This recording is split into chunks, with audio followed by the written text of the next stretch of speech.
Olá, pessoal, boa tarde a todas, a todos, a todes. Meu nome é Daiane, eu sou tutora do programa de residência multiprofissional em saúde mental da Autarquia Municipal de Saúde de Apucarana.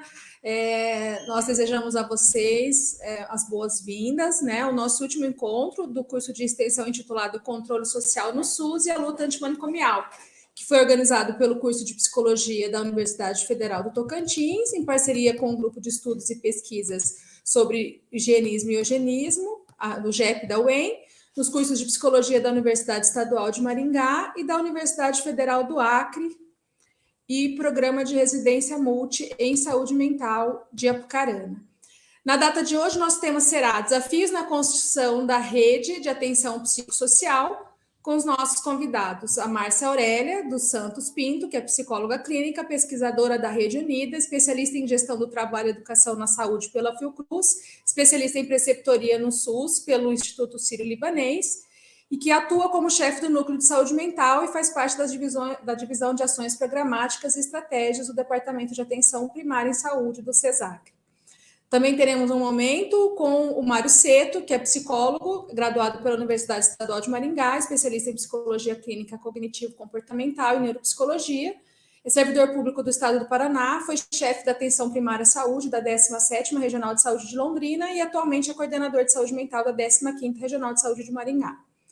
Ele também atua como psicólogo clínico, professor de teatro, palhaço de hospital.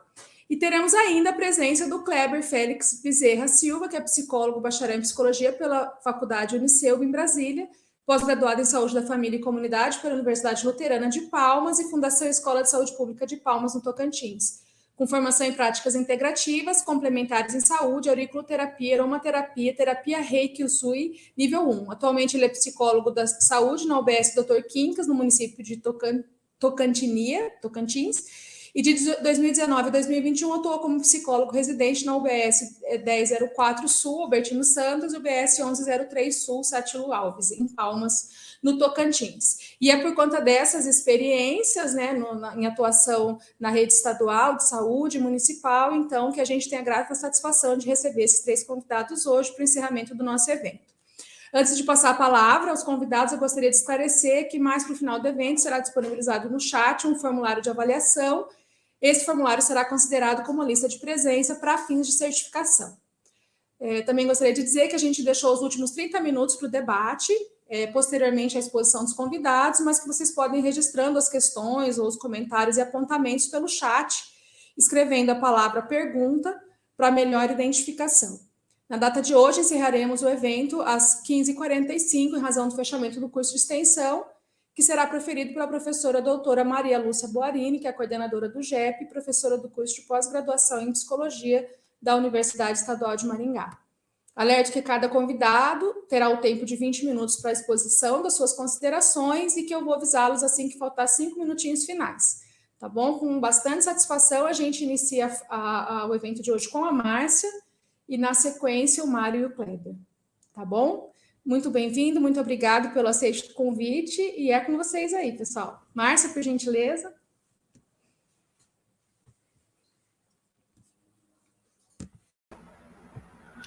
Olá, boa tarde a todas, a todos e a todes. Sou psicóloga de formação, atuo na Secretaria de Saúde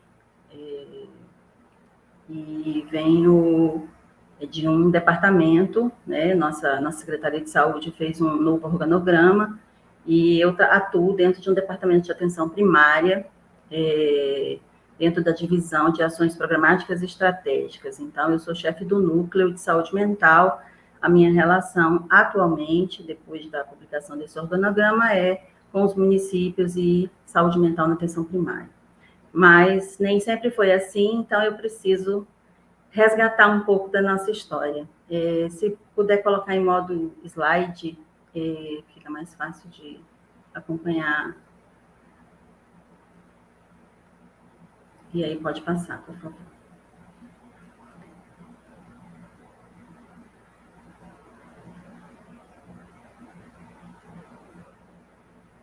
Bom, Como eu tenho 20 minutos e como ainda não está passando o slide, ok. Eu venho falando também a partir de uma narrativa, né, de encontros, de conversas, entrevistas com profissionais, com usuários, usuárias de saúde mental, a partir de um documento produzido por uma socióloga chamada Amanda Schumacher, que é hoje atual coordenadora do Centro de Convivência Artes de Ser.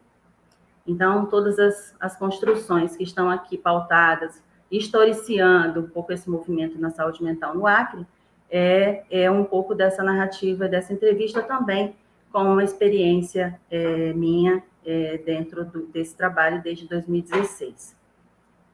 Então, para conhecer a história, eu trouxe um pouquinho da nossa acrianidade, um pouco da nossa regionalidade, e eu comecei a dialogar a partir do hino e de figuras ilustres que marcaram esse movimento da luta antimanicomial dentro do Acre. Então, essa história, ela começa por muitas mulheres, né? Inclusive, quando eu me formei, fui trabalhar na Secretaria de Saúde, nós nos juntamos e tentamos convencer uma colega que já militava há muito tempo nos movimentos a nível nacional na saúde mental, e nós tentamos convencê-la a assumir a coordenação de saúde mental. E fizemos essa reunião. Então, em 1999, aí 2000, ela aceitou esse desafio, a psicóloga Laís Barbosa, né? E desde então, todas as coordenadoras, né, hoje chama chefia, foram mulheres, né? E mulheres em que o tema nos foi muito caro em relação à nossa saúde mental, porque diante do machismo, né, tivemos que enfrentar muitas vezes o que a música Triste, Louco Mar traz muito bem retratado na sua letra, né, de muitas vezes desconsiderar essa fala dessa mulher, desconsiderar essa mulher em reunião, desconsiderar essa mulher na pactuação, mas ainda assim era preciso que muitos outros viessem fazer eco a essas falas, muitas pessoas, muitos militantes. Então, em 99 e 2002, a gente tem essa nova gestão, trazendo esse apoio dos movimentos sociais e categorias, para que realmente isso começasse a ter um eco. E aí, com a aprovação da Lei 10.216, o movimento ele foi encampado pelos trabalhadores, né, em saúde, porque a gente tinha como ponto base de saúde mental o hospital psiquiátrico, que chamava Hospital Distrital até então, e esse movimento ele era marcado exatamente por essas mulheres que traziam essa articulação e essa caminhada. Então, essa articulação, essa reorganização desse serviço em saúde mental traz aí esse novo paradigma da reforma psiquiátrica, porque até então esse modelo era um modelo pautado na figura médico-centrada, né, compartimentalizada, como até então tudo naquela época, porque nesse momento também a gente tem o início da implantação das unidades de saúde da família no Estado. Né? Em 2000, a universidade acaba tomando uma proporção de abrir um curso de medicina e fazer com que a unidade, uma unidade mais próxima, se tornasse um campo de prática. Então, começa a se falar de um novo modelo, um modelo que pudesse estar dialogando com outros saberes e outros fazeres em saúde. Então, esses profissionais, esses trabalhadores e esses movimentos se juntam para melhorar esse diálogo que era dificultado. Nos municípios, a gente não tinha um recurso que pudesse oferecer, e isso era um dificultador, né, para levar a capilarização da política aos nossos 22 municípios. Mas aí, nessa mesma época, a gente acaba fazendo esse grupo de pessoas a primeira conferência de saúde mental. E em 2001, esse pensamento de vanguarda, porque quem tinha uma certa condição financeira levava os seus parentes para fora do estado.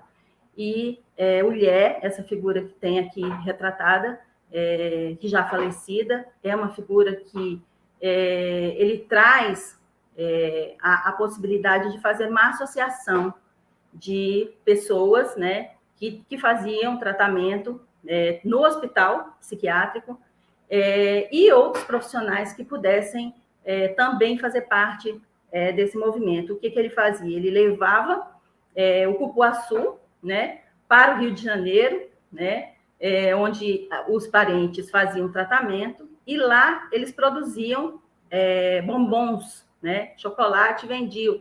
E aí ele trouxe essa iniciativa para o Acre, para que pudesse também gerar renda para essas pessoas, gerar um acolhimento a essas pessoas, a dignidade a partir desse trabalho, né? E a Apazama, ela marca esse encontro entre familiares, entre usuários, né, e entre trabalhadores, onde essas pessoas também vão fazer parte aí da diretoria.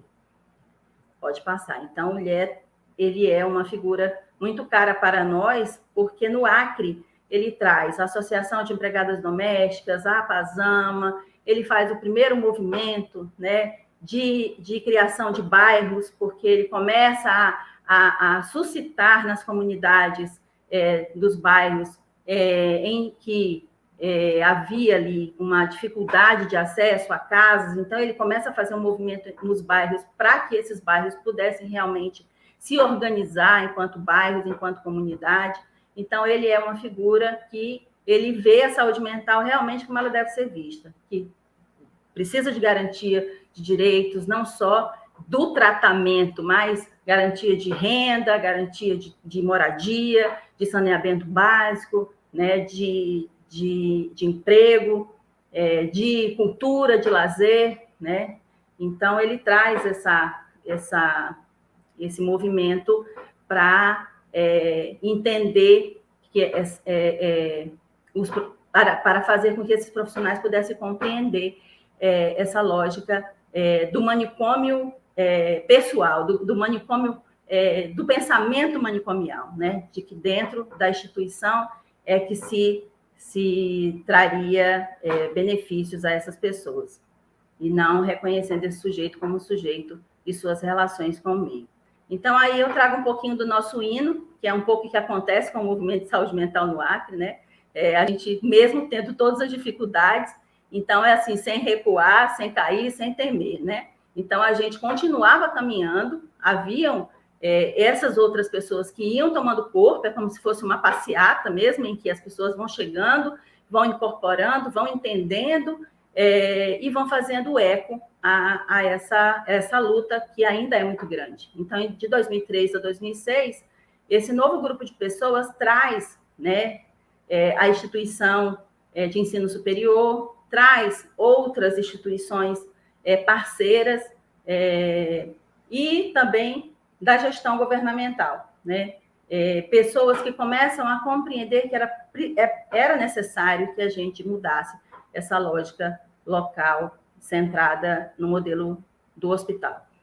Então, ainda havia essa dificuldade de recurso, porque na gestão, para a gente efetivar as nossas ações, era preciso falar de recurso, então, saúde mental continuava sendo relegada a segundo plano, mas aí a gente tinha essas duas coordenações, álcool e outras drogas, né? E a que trazia recursos era essa primeira. Então, era preciso aproveitar esse vento oportuno, né? Porque a segunda, mais ligada à saúde mental, ela não trazia esse recurso. Então, foi se implantando serviços relacionados a pessoas com uso prejudicial de álcool e outras drogas, como o serviço de referência álcool e outras drogas no Hospital Geral e um CAPS álcool e outras drogas, que naquele momento estava tendo um holofote muito voltado para o Acre em relação ao uso de drogas por crianças e adolescentes. Então, esse CAPS-AD, ele é implantado como um CAPS-AD infanto-juvenil. Então, o público desse CAPS-AD, ele é um público infanto-juvenil, né? E o incentivo é um incentivo federal. Como a gente já tinha esse movimento com a academia, era importante que pudesse trazer os municípios para esse diálogo, ofertando para esses municípios a possibilidade de ter pessoas entendendo a política e os gestores também entendendo que eles precisavam fazer projetos para implantar os serviços. Então, a gente tem aí em 2005 a implantação do CAPS em Cruzeiro do Sul, que é o nosso município mais populoso, que fica na região do Juruá, né? Esse CAPS se torna uma referência hoje, uma referência nacional em saúde mental, mas ele é implantado com emenda parlamentar, resultado da pressão popular. Pode passar, por favor? Agora eu já estou com 19 minutos, pelo que eu estou vendo aqui, então eu vou ter que correr um pouco. Pode passar. Então, a gente volta aí com essa referência do hino, né? Ergueremos, então, dessas zonas um tal canto vibrante, que de 2007 aí até 2014, a gente vem com pesquisas, com especializações em saúde mental, atualizando, capacitando os profissionais, iniciando um diálogo, né, a partir de uma experiência de dentro do hospital psiquiátrico, que é o Arte de Ser, que hoje se tornou um centro de convivência. Fizemos a segunda conferência de saúde mental nos 22 municípios, né? Em 2011, 2014, o governo federal envia recursos para a implantação de CAPs, né, nas várias regionais, e os gestores municipais encampam essa ideia e acabam implantando na regional do Alto Acre, que faz divisa com Bolívia e Peru, e na região do Baixo Acre, onde se concentra a macro-região e também onde está concentrada a capital. Nessa época, houve o percurso formativo, que vem fortalecer aí com as experiências de estados que estavam trabalhando com a desinstitucionalização e também a perspectiva do cuidado de pessoas que tinham uso abusivo de álcool e outras drogas. Então, com rede preceptora, a gente teve Sorocaba como rede preceptora de desinste e Santo André como rede preceptora de álcool e outras drogas. Eu fui uma das percussistas, né, que passei por esses 28 dias em Sorocaba, entendendo como se fazia a desinstitucionalização. Pode passar, por favor. E aí, a gente sempre, no Acre, a gente tem um sol para cada um, né? Então, trouxe esse sol que brilha para a gente, que é essa perspectiva da gente ampliar essa rede de atenção psicossocial, né? Num município em que, geograficamente, a gente tem dificuldades de locomoção, a gente tem dificuldades de acesso. Existem municípios onde, determinados períodos do ano, a gente consegue acessar apenas por barcos.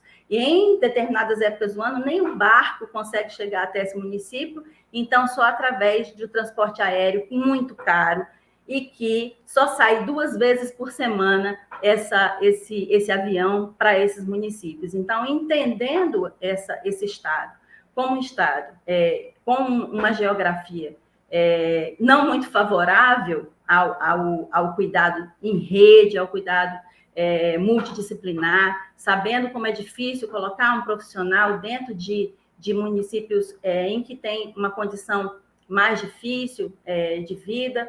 Então, a gente ainda se alegra pela possibilidade da gente ter implantado CAPs nas 3 regionais, nas modalidades de CAPs 2, CAPs 3, CAPs AD, né, nas 3 regionais de saúde. Mas ainda há muito que se fazer, então pode passar. 3 minutos além do meu tempo. Os desafios atuais são muitos, a gente ainda tem uma insistência na permanência. Perdão. Pois não. Ainda tem 5 minutinhos. Até eu estou aqui apressada, tá, muito obrigada. Mais 5 minutinhos, tá bom? É que eu falo a beça, então eu tenho que me corrigir. Deixar para as perguntas. Então, assim, a gente pega essa perspectiva do caminho, do nosso caminhar através dos municípios pelo Rio, esse hino acriano que nos ajuda a pensar que a gente fica o tempo todo nessa briga, né, com o mar, né, com que essa amplidão, que é esse movimento hospitalocêntrico, que é esse movimento manicomial que nos afoga mesmo, que não nos deixa dar pé, né? Não nos permite dar pé. A onda fica cada vez maior, principalmente nesses últimos anos, nesses últimos 4 anos, em que a gente teve retrocessos E a gente ainda tem uma cultura, né, manicomial no nosso estado, que faz com que a permanência desse hospital psiquiátrico nesse modelo, que já é um modelo que deveria ter sido substituído, assim como diz a lei, pelos equipamentos, né? Substituição gradativa, que já está passando do tempo de ter sido gradativa. Agora a gente precisa disso o mais rápido possível, né? Então, nós precisamos rever essa resolução 32 que traz o hospital psiquiátrico para dentro da rede. Precisamos rever esses incentivos às comunidades terapêuticas. Mas é isso, assim, esse rio, ele vive brigando, né, com a terra e vence aí, entrando e brigando com o mar. Então, a gente se solidariza com os movimentos sociais nacionais, a gente participou da Conferência Popular de Saúde Mental, a gente conseguiu hoje fazer 22 conferências municipais, vamos ter a conferência estadual agora em junho, então a nossa luta nunca termina, né? Então, assim, de 2016, que foi a época que eu entrei, eu só tive notícias ruins, né? A saída do Ticanori, o Fora Valêncios, e aí depois, em 2017, a gente teve essa resolução que traz o hospital para RAPS. Em 2018, a gente tem aí um contingente de hospitais psiquiátricos no Brasil inteiro, né? Fechamos muitos, mas ainda existe hospital psiquiátrico, e no Acre nós temos um hospital público, ainda com uma ação interinstitucional, a inspeção nesses 40 hospitais psiquiátricos, né, pelo Comitê de Combate à Tortura, e o OSMAR, que era um dos hospitais, foi um dos hospitais inspecionados, mas que ainda precisamos responder a isso, né? Ainda precisamos mostrar para a gestão o quão é importante o cuidado em liberdade com CAPs, com consultórios na rua, com leitos em hospitais gerais, tirando exatamente desse modelo que traz a patologização da vida e a medicalização da vida. Estes dias a gente estava reunindo com as redes, de atenção psicossocial e rede das doenças crônicas, para construir um protocolo de dor, porque a nossa população está dependente, né? Muitos de nossa população está dependente de medicamentos controlados, analgésicos fortes e psicotrópicos. Então, é um indício, né, de que a gente precisa reverter essa medicalização da vida através também das práticas integrativas e complementares, também de um cuidado voltado a outras perspectivas da sociedade, como cultura, arte, lazer, renda, trabalho, geração de emprego e renda, enfim. Pode passar. Pode passar, estou acabando.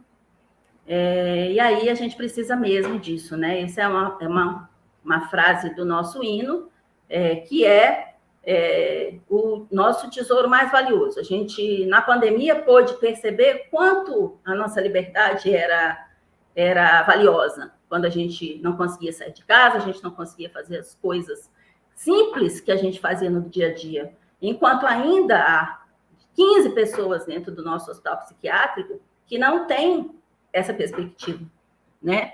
Então, nós temos 15 moradores, né? 15 pessoas em internação de longa permanência que precisam provar um pouco dessa liberdade, né? Para eles, talvez esse tesouro esteja só no final do arco-íris, né?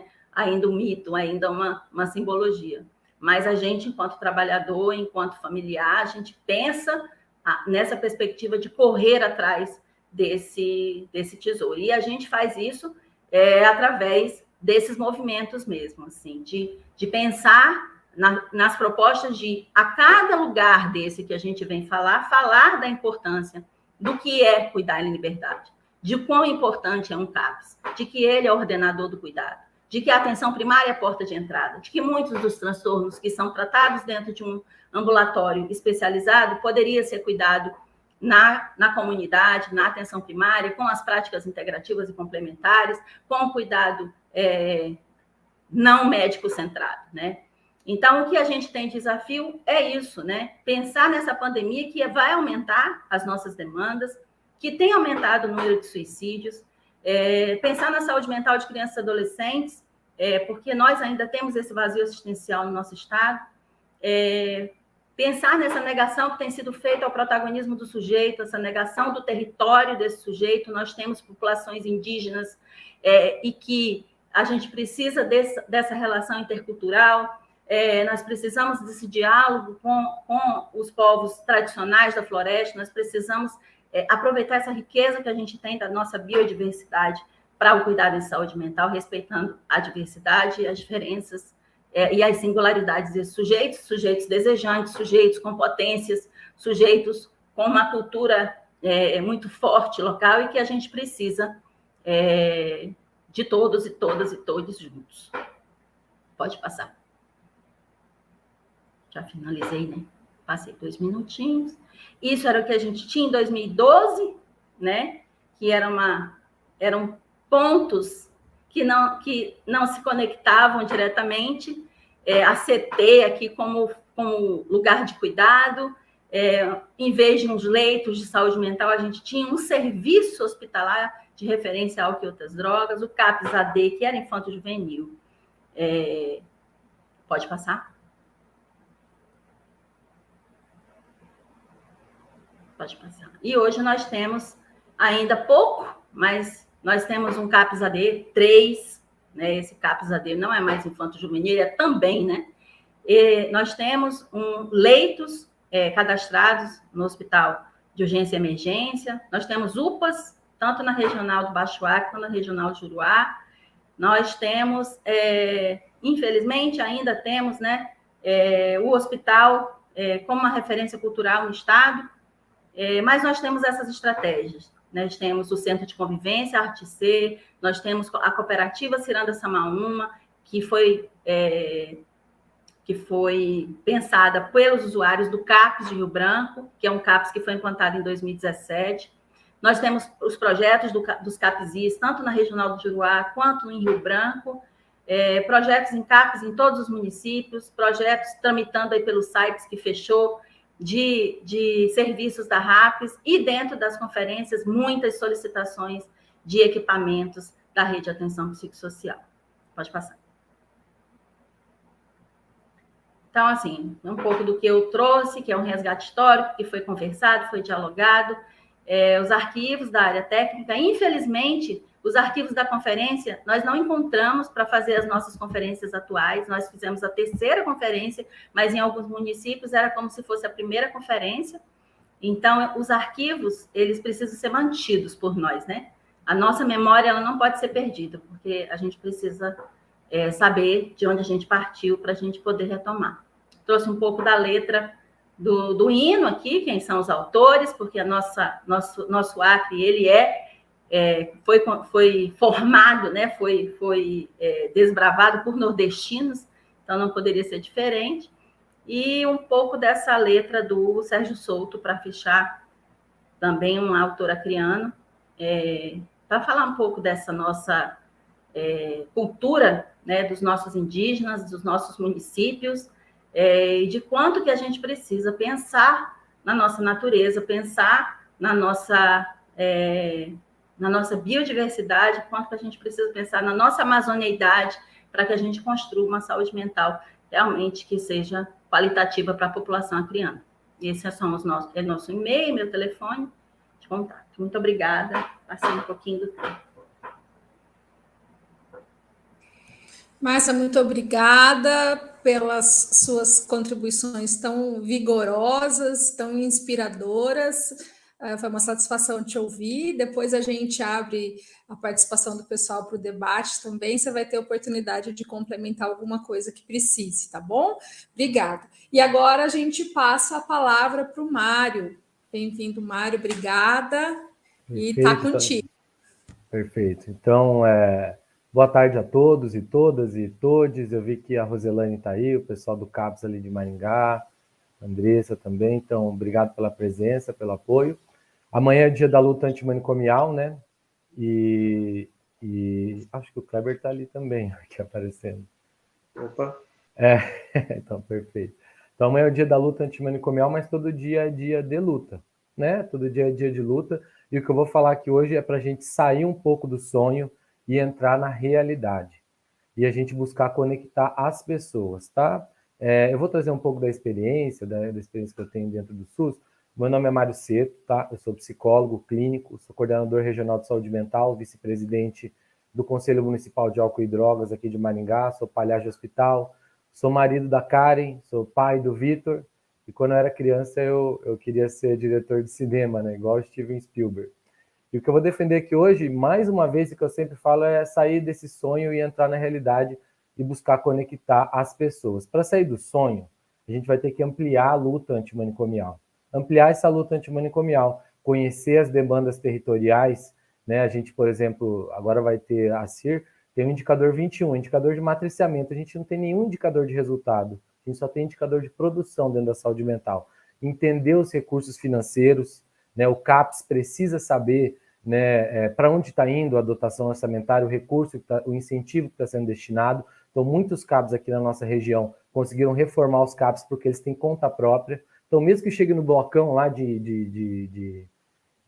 do repasse, né, do Ministério, isso pode ser separado depois em uma conta especial do CAPS, né? A Fonte Mil pode ajudar a pagar. Então, sair um pouco desse sonho e entrar na realidade, isso é preciso, e conectar as pessoas, né? Conectar as pessoas, digamos assim, eu digo que é ampliar também a luta, mas sair dessa lógica manicomial. Qual que é a lógica manicomial? A lógica manicomial é o cárcere, é romper os laços, né? Tirar direitos e entrar na lógica antimanicomial, que é aumentar os laços, aumentar os direitos, conhecer o território, criar espaço de diálogo. Então, eu entrei no SUS em 2010 ainda, quando eu estava estagiando na UBS Industrial aqui de Maringá. E lá eu trabalhei com crianças, né?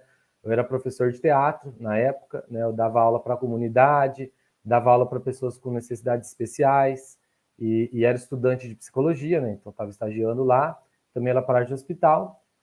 E na UBS eu já foi bem divertido, assim, bem gostoso, mas muito desafiador trabalhar com crianças. E a gente era meio que abandonado lá dentro. E isso que eu falo do SUS real.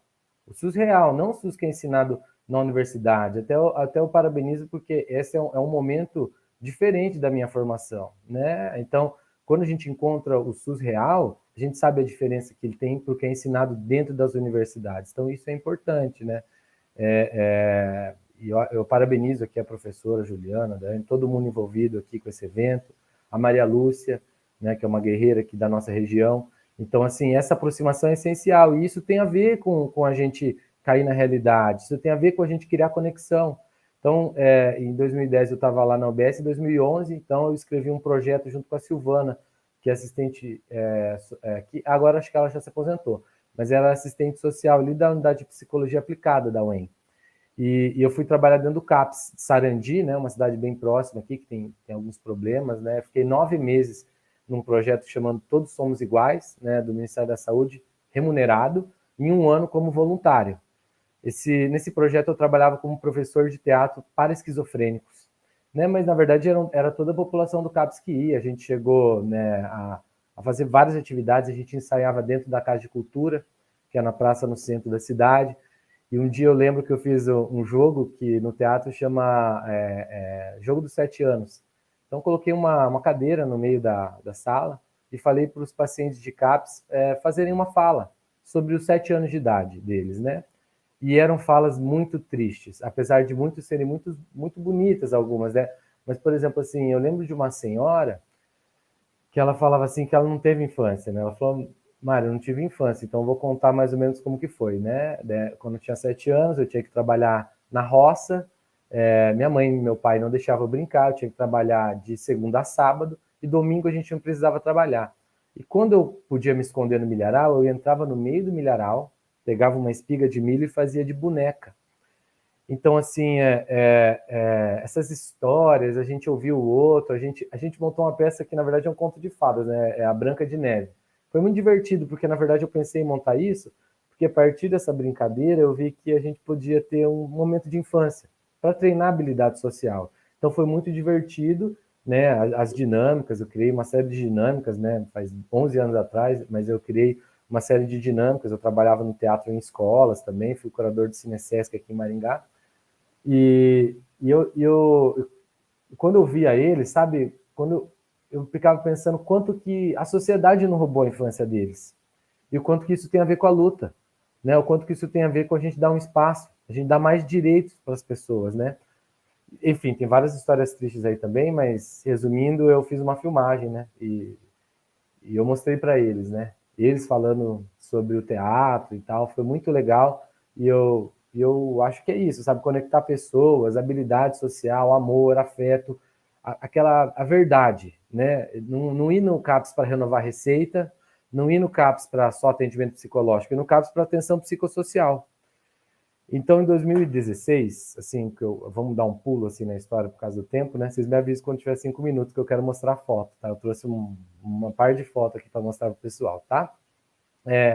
Em 2016, então, eu fiz o curso para psicólogo da Secretaria de Saúde do Estado do Paraná, a pedido da minha mulher, porque eu tinha empresa de vídeo, né? Tem empresa também de atendimento e tal, então, mas eu sempre gostei de lutar no SUS, né? Eu sempre fui, não no SUS especificamente, eu acho que o SUS é uma coisa até menor que a luta antimanicomial, eu vou explicar por quê.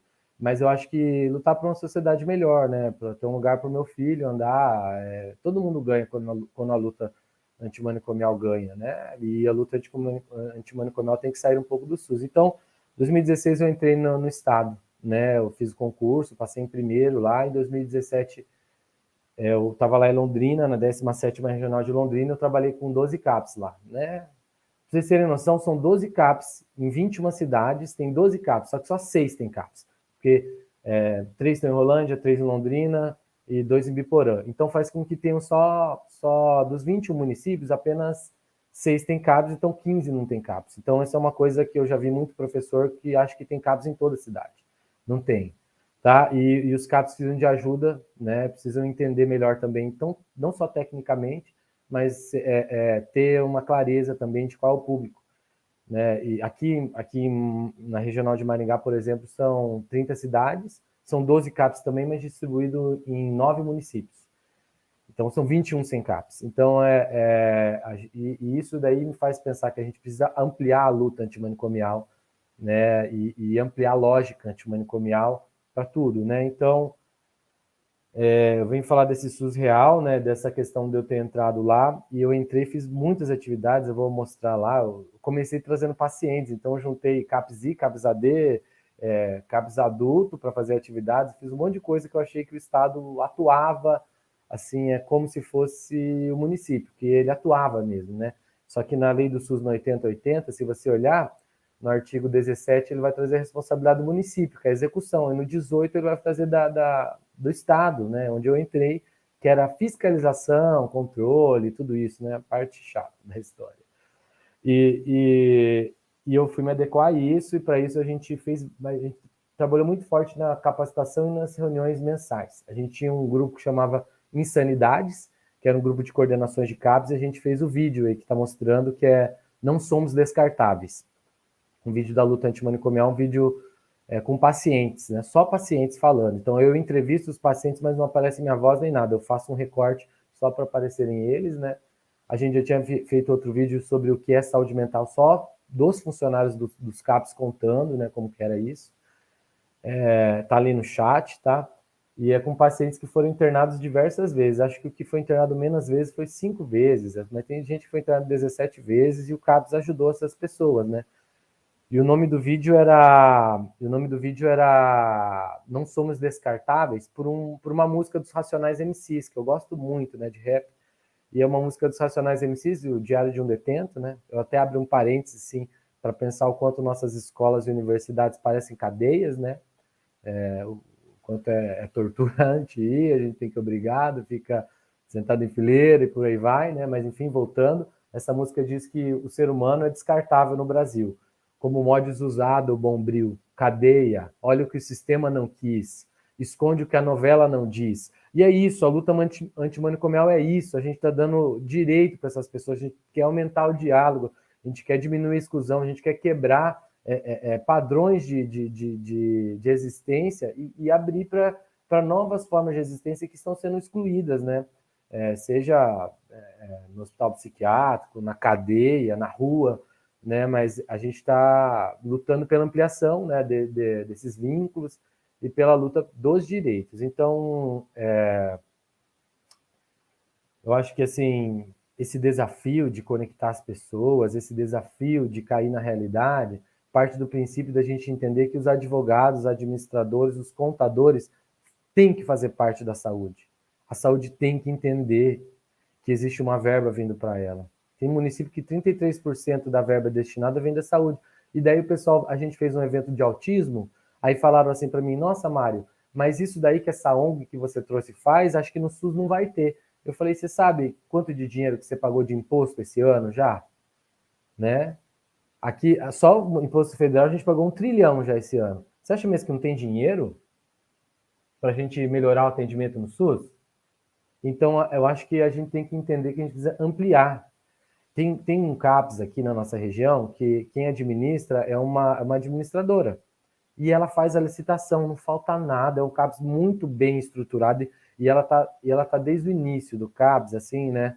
Depois que ela foi entrar como coordenadora, mas imagina um CAPS que faz a própria licitação de argila, a própria licitação de insumos, que organiza tudo isso. Então a gente ampliar, para a gente precisa ter do nosso lado pessoas que têm outras expertises.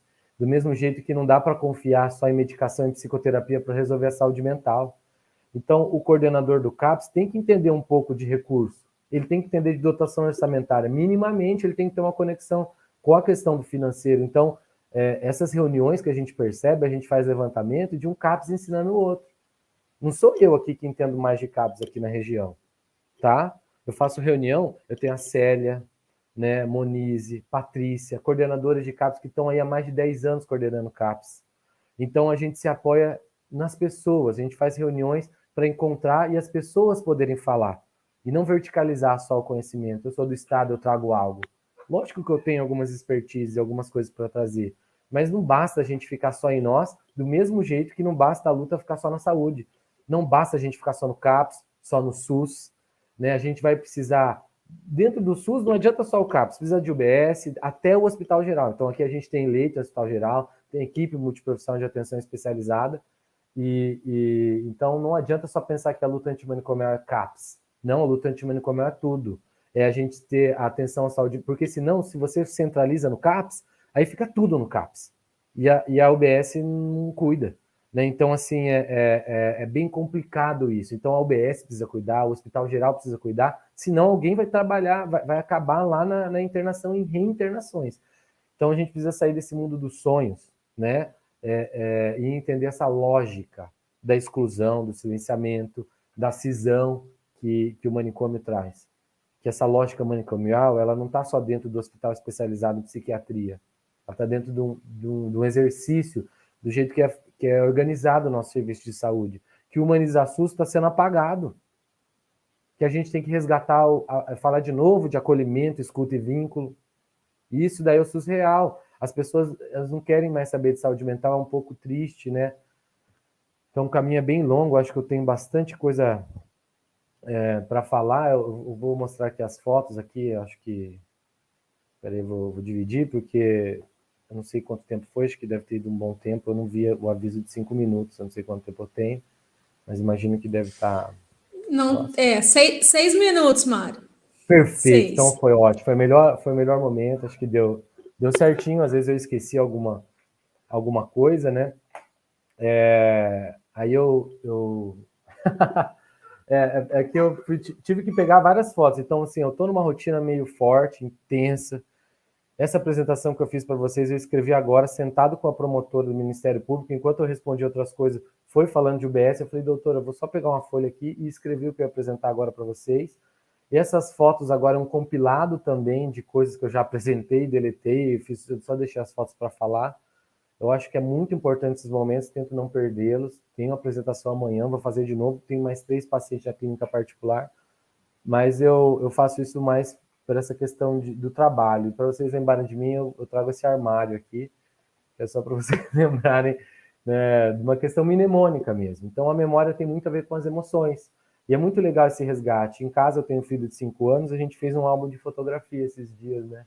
Foi muito bonito. Imprimimos as fotos e colocamos, né? Eu acho muito legal esse resgate da memória e do valor das pessoas que estão do nosso lado. Lógico que Paulo Amarante, Franco Basaglia, esse monte de coisa universitária é importante, mas mais importante do que isso são as pessoas. E é por isso que a gente está lutando, por isso que a gente está aqui. Então, tem uma família, um lado oriental e um lado da Congregação Cristã do Brasil, então, lado mineiro, né?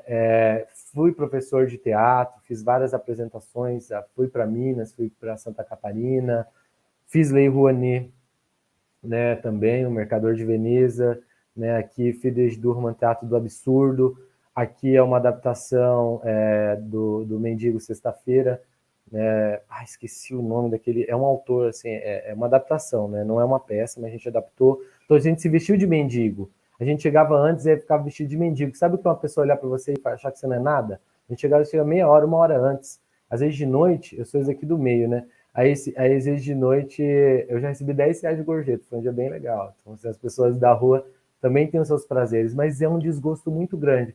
Se tentar falar com uma pessoa, a pessoa não olhar para você. Então, a gente percebeu isso também nessa peça, a gente fazia divulgação das peças, tinha turmas, igual eu falei, dei aula para o meu irmão, né? O meu irmão está com uma peça agora aqui no estado do Paraná, né? No edital do estado autoral sobre cultura japonesa, fui o primeiro professor de teatro dele.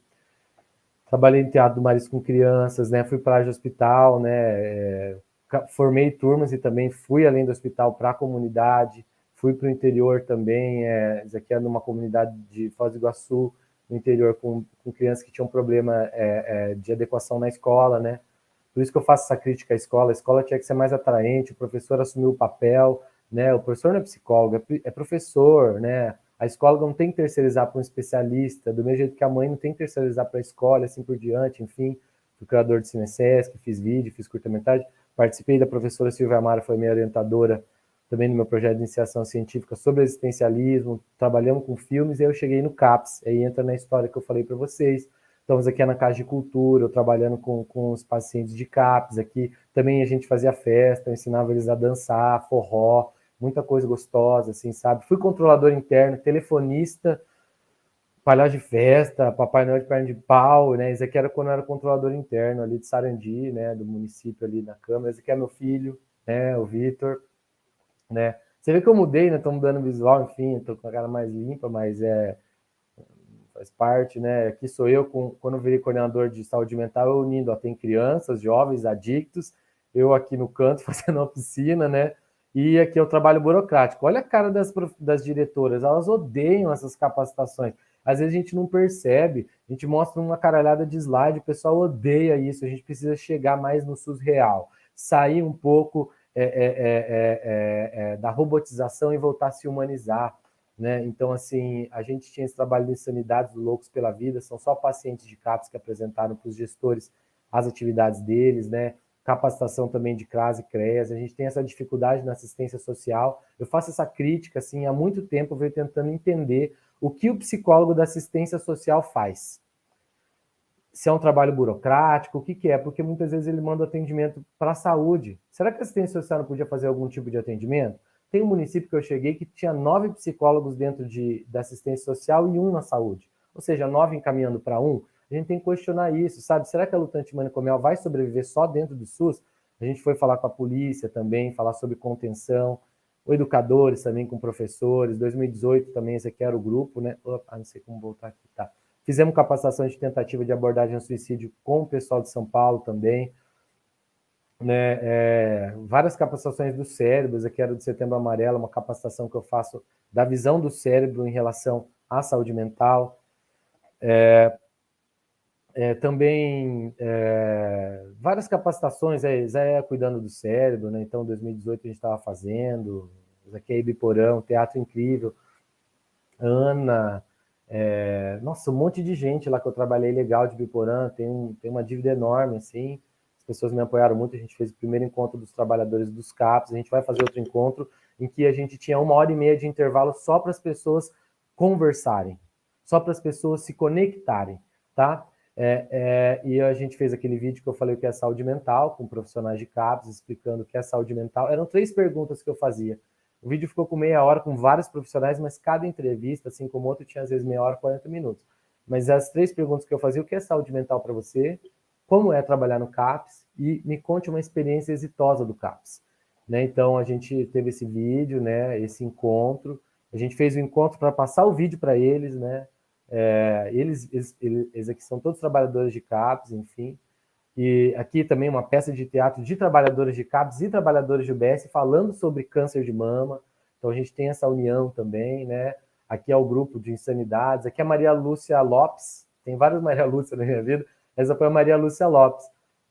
Foi uma mãe para mim ali em Londrina, me ensinou muita coisa sobre saúde coletiva, Patrícia, todo mundo aqui, enfim, Elaine, todo mundo aqui, Dani, todo mundo, aprendi muito, sabe? Esse aqui é na Santa Casa de Cambé, que é o cirurgião Perales. Então, quem fazia abordagem para a gente de como que aborda a pessoa que tem a pessoa que tem transtorno, está em crise, né, de sofrimento, um antigo surto, foi dado por um cirurgião por nós. Porque a gente acha que a psiquiatria, também eu sou antipsiquiatria, que a psiquiatria deveria ser uma clínica geral, né? Que a maioria dos médicos entendesse um pouco de psiquiatria. Então, a gente ia nos hospitais fazer uma capacitação também de abordagem. Então, aqui está o Perales, o Dr. Perales, a Lúcia, eu e a Elaine. Lá eu fui chefe da Atenção Primária à Saúde também. Na UEL, a gente fez o evento Não Somos Descartáveis.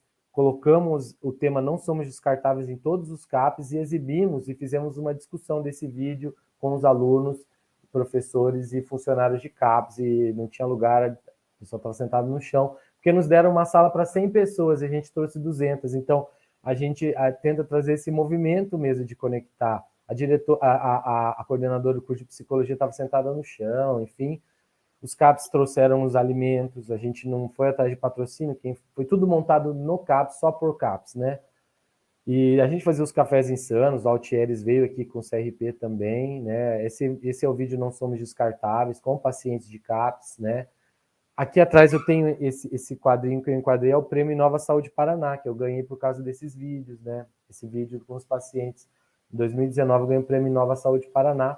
E aí, quando veio a pandemia, a gente manteve tudo online. Falar sobre autismo online, chamei alguns advogados, mães e autistas para falarem, né? Então, eu sempre prego essa questão do protagonismo. Então, eu gosto muito, a professora Cleide veio lá de Ponta Grossa falar sobre o plano de enfrentamento à violência contra a criança e trouxe um vídeo com crianças.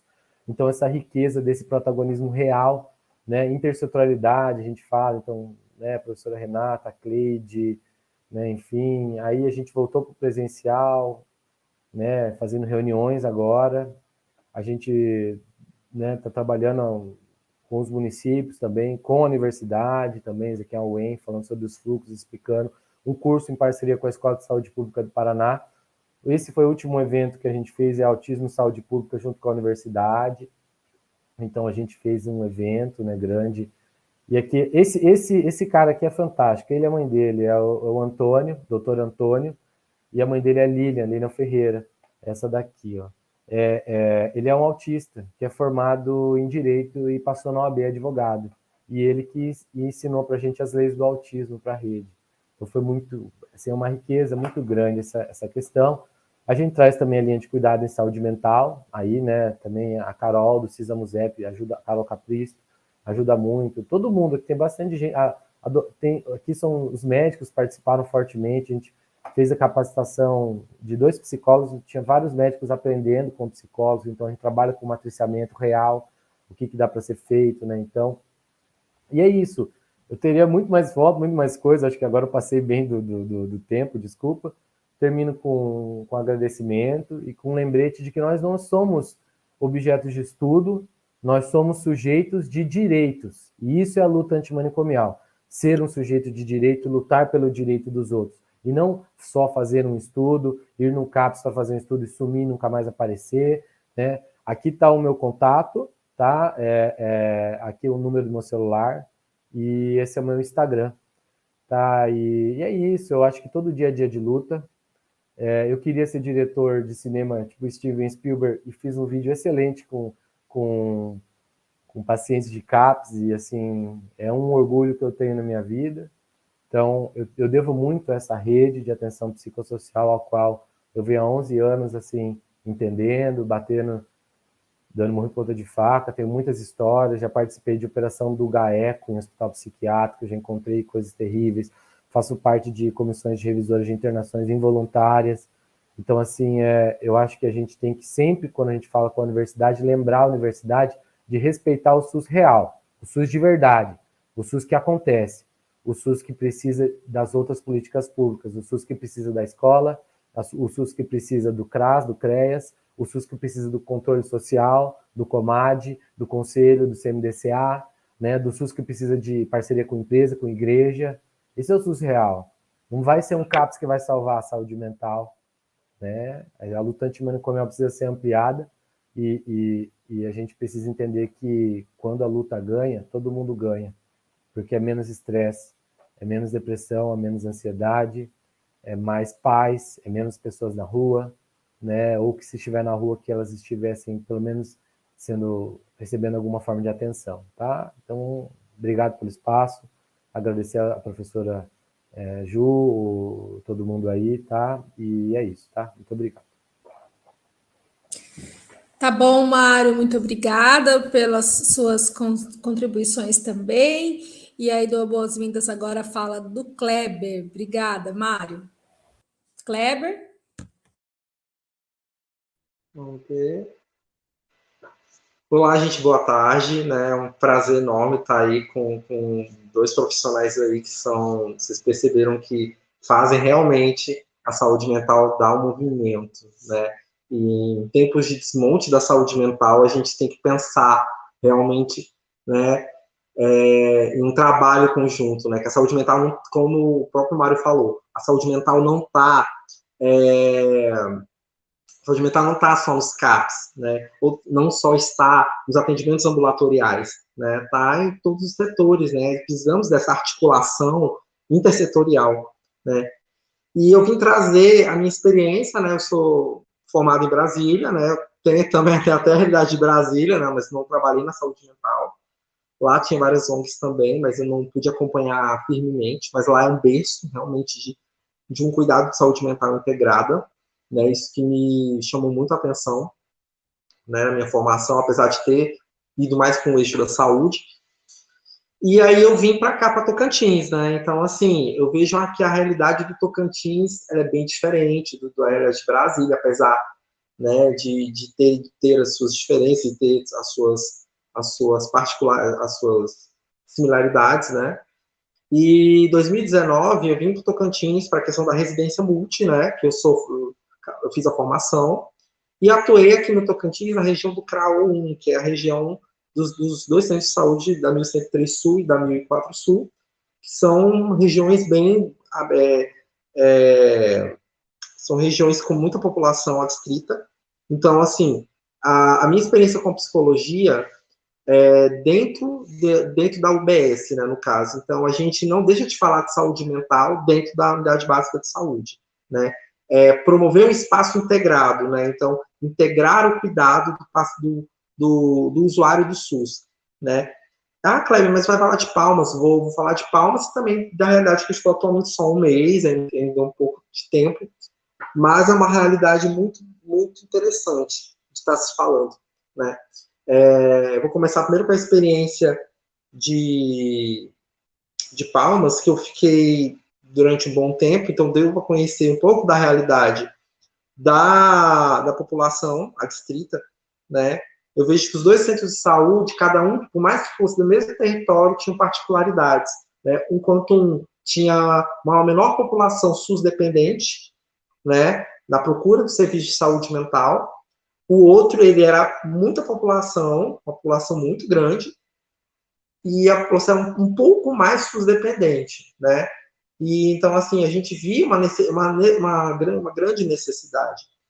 E a minha experiência no SUS me abriu portas para pensar várias coisas, né? Como até o mesmo Mário e a nossa outra colega, a Márcia, trouxe a respeito dessa questão do intersetorial, né? Da gente pensar uma proposta de um cuidado continuado, né? De corresponsabilizar o cuidado.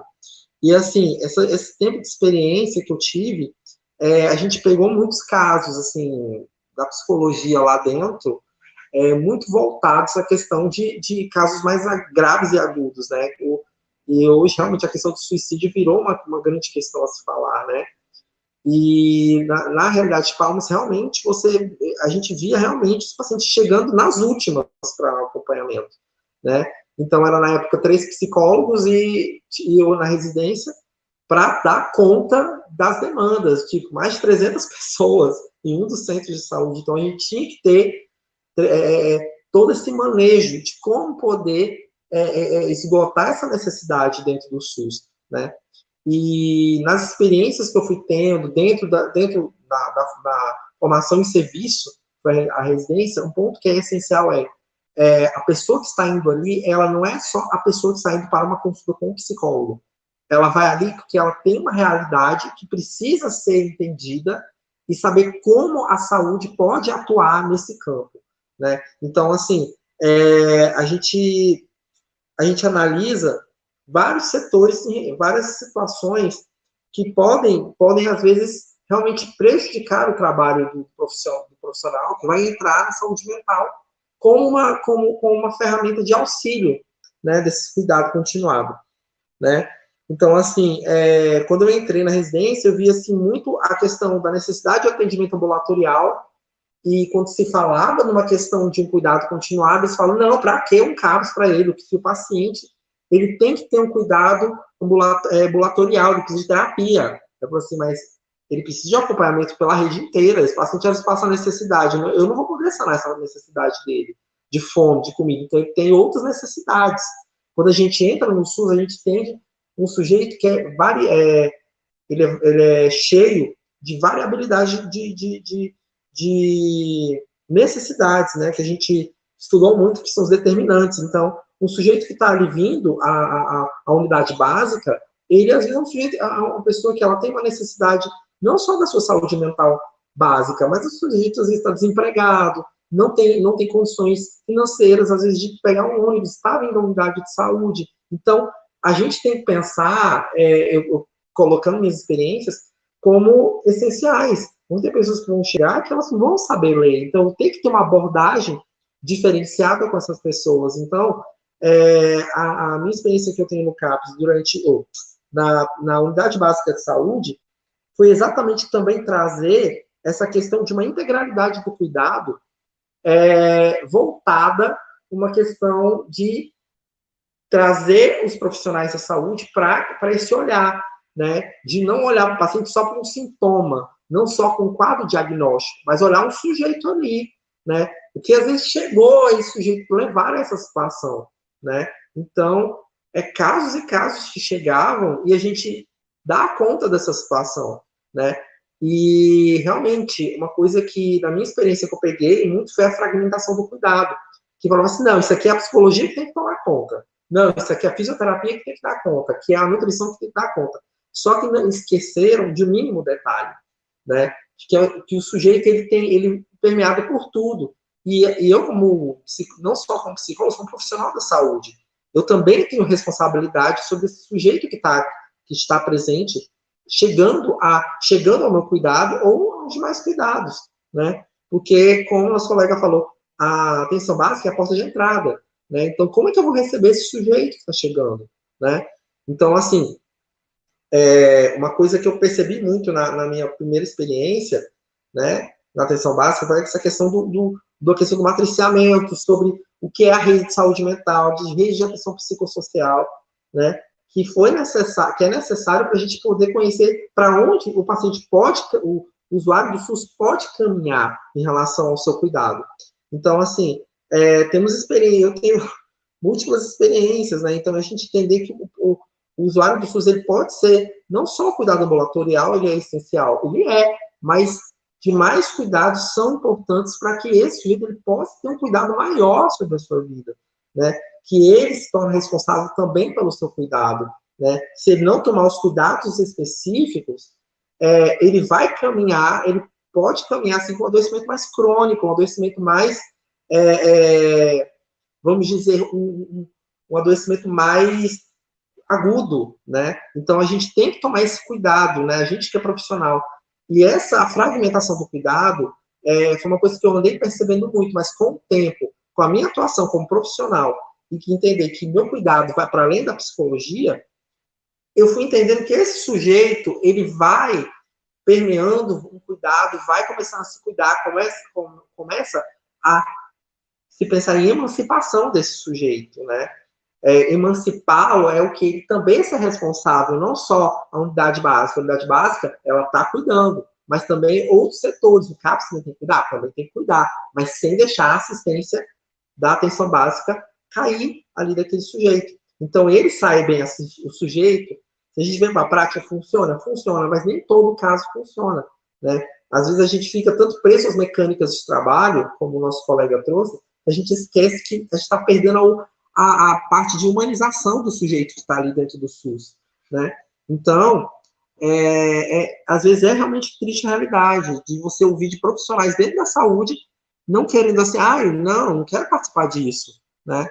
Eu não vou querer falar de saúde mental, para quê? Não, o paciente precisa de atendimento, o que eu já ouvi falar muito, né? Então, assim, não, mas o paciente não precisa só de atendimento, não. A saúde, o paciente ele não é só preso só à saúde mental. A saúde mental dele está, às vezes, voltada a um benefício que ele não recebeu, né? Que precisa da assistência social. O paciente tem situação de violência. Então, o que a gente pode, como profissional da saúde, implicar nisso, né? Então, a gente pode buscar essa questão também.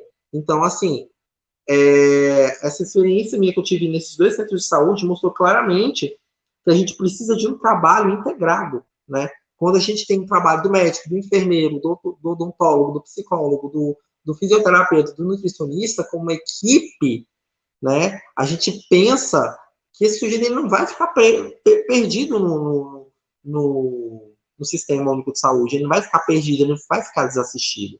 Eu tive caso de uma pessoa que eu cheguei a acompanhar durante 2 anos, que ela passou pelo acompanhamento da atenção básica, e hoje é uma pessoa que se você vê antigamente, é uma pessoa que não tinha nenhuma assistência familiar, hoje é uma pessoa que é totalmente emancipada no cuidado de saúde. Então, a gente vê que funciona assim. Quando a gente traz um cuidado compartilhado, integrado, que esse usuário, ele está sendo assistido, você vai ver a melhoria, a qualidade de vida desse sujeito. Você vai ver, o SUS não funciona. Funciona, gente. É só observar os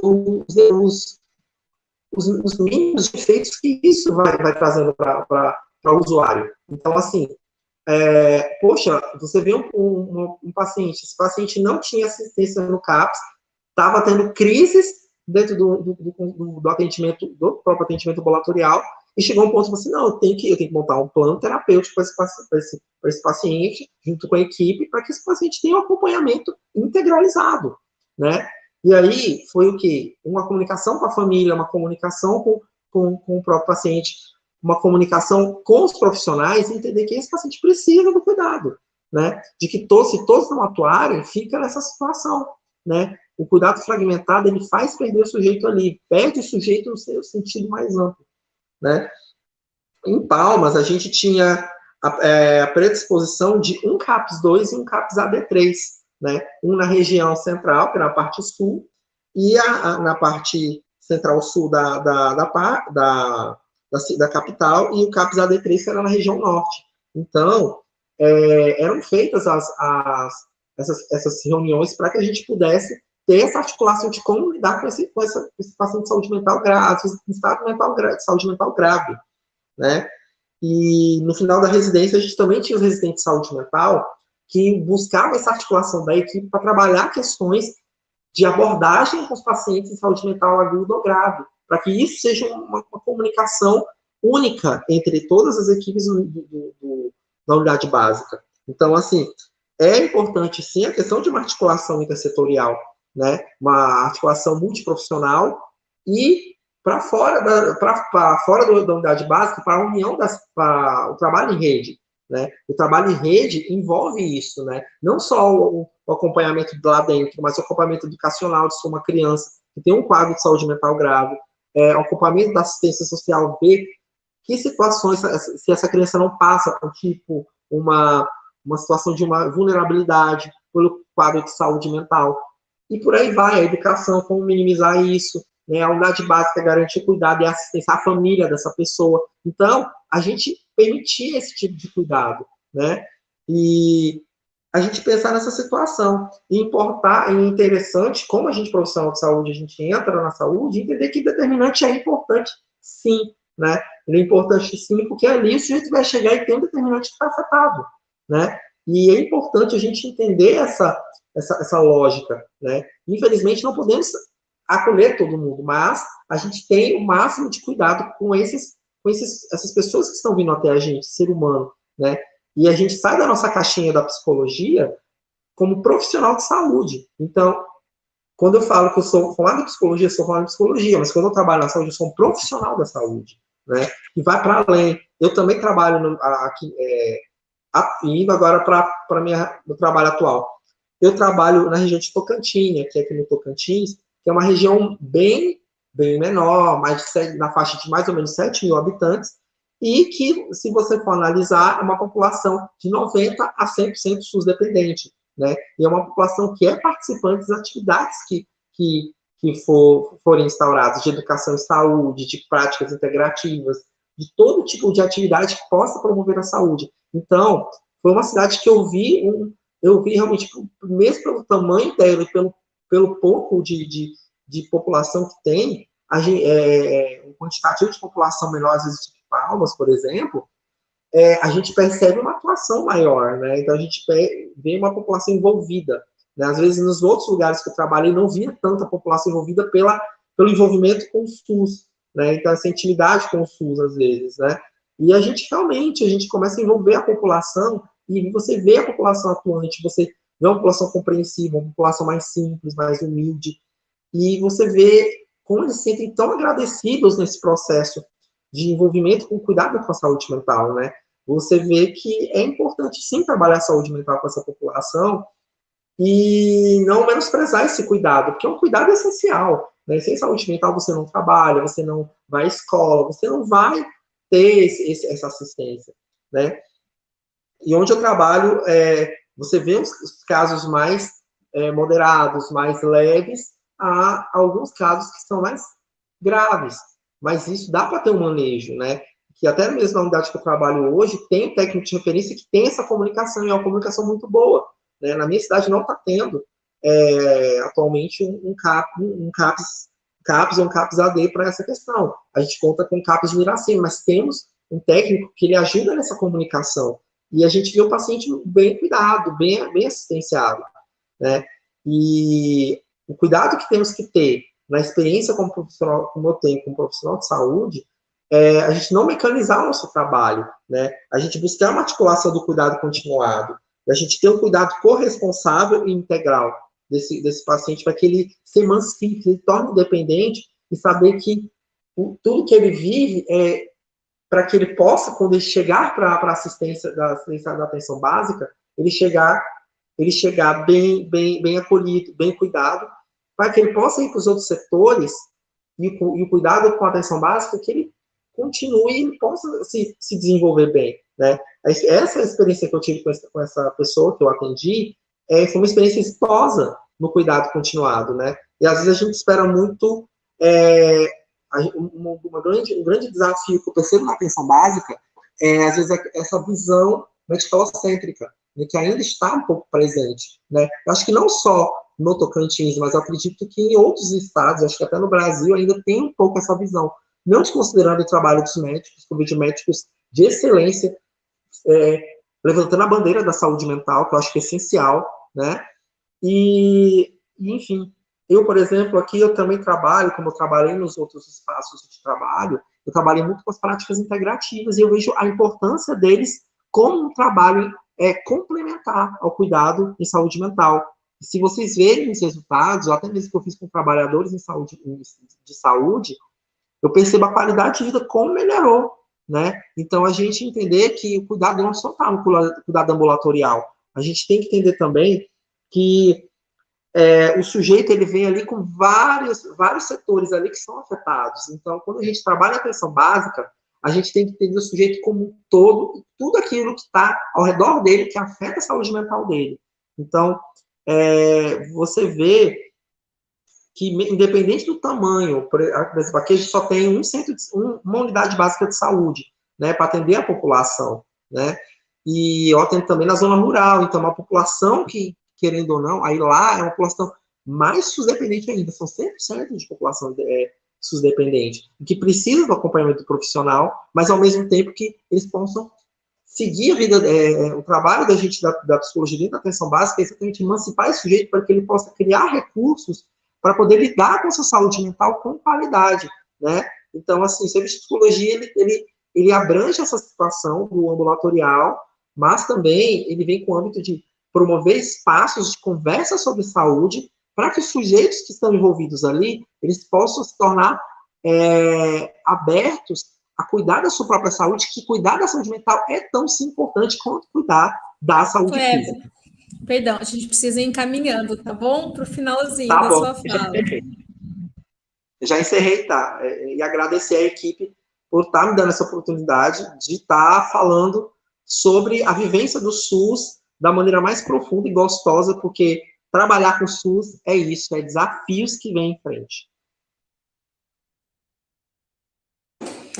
Obrigada, Kleber, foi uma satisfação ouvi-lo, eu também atuo como profissional aqui na ponta, e aquilo que acontece na nossa sociedade, nos nossos tempos, né, os serviços não estão apartados disso tudo, né, e é preciso bater um coração aqui dentro para a gente conseguir produzir esse cuidado todo aí, nesse formato que você está nos convocando, né, de atribuir sentido ao que a gente está fazendo, né?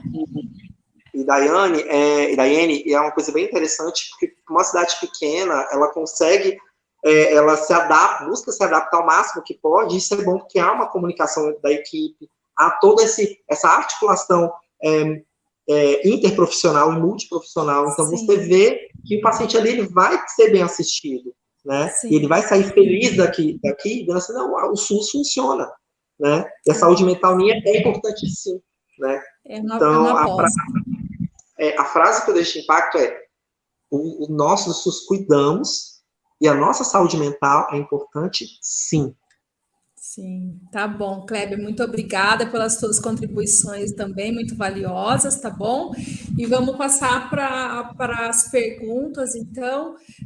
Há uma do Vitor Farias direcionada ao Mário, né? Você nos chama atenção para o caso da gestão de um CAPS com serviços terceirizados, Mário. Ao falar isso, você sugere gestão público-privada? Entende esse caso? Não, na verdade foi uma compreensão errada ali que teve, né? Não é nem tem nada de privado. A questão é que aquelas equipes multiprofissionais de atenção especializada em saúde mental, quando foi dito sobre a criação delas, e a gente entende, faz parte de um movimento aí de retrocesso aí, né? Mas eu acho que o revogaço, enfim, 2020, ele é muito mais sintomático. A questão é a seguinte: essa equipe multiprofissional de atenção especializada em um determinado município aqui da nossa região, ela está alocada no mesmo prédio que um CAPS. Por quê? Porque esse CAPS, ele ocupa metade de uma quadra. E assim, deu para abrir uma outra entrada lateral e fazer com que as pessoas entrassem por outra entrada. E os pacientes que estão sendo atendidos por essa equipe multiprofissional de atenção especializada em saúde mental recebem atenção psicossocial, não ambulatorial. É feito PTS, eles participam de oficinas, teve uma potencialização. E esse CAPS em especial, para você ter noção, a integração dele com a rede, os kits de pré-natal que são usados na rede são feitos pelos pacientes de CAPS. Não só os kits pré-natal, outras coisas, né? Mas tem alguns CAPS que aqui a Astorga, né, ali da Moniz, faz algumas questões para asilo também. Então, essa integração. Essa equipe multiprofissional de atenção especializada em saúde mental é uma categoria que já foi lançada já há um tempo, já pelo Ministério da Saúde. Tá? Então, ele recebe a equipe tipo 1, acho que é 12 mil, a 2 é 21 e a 3 é 30 mil.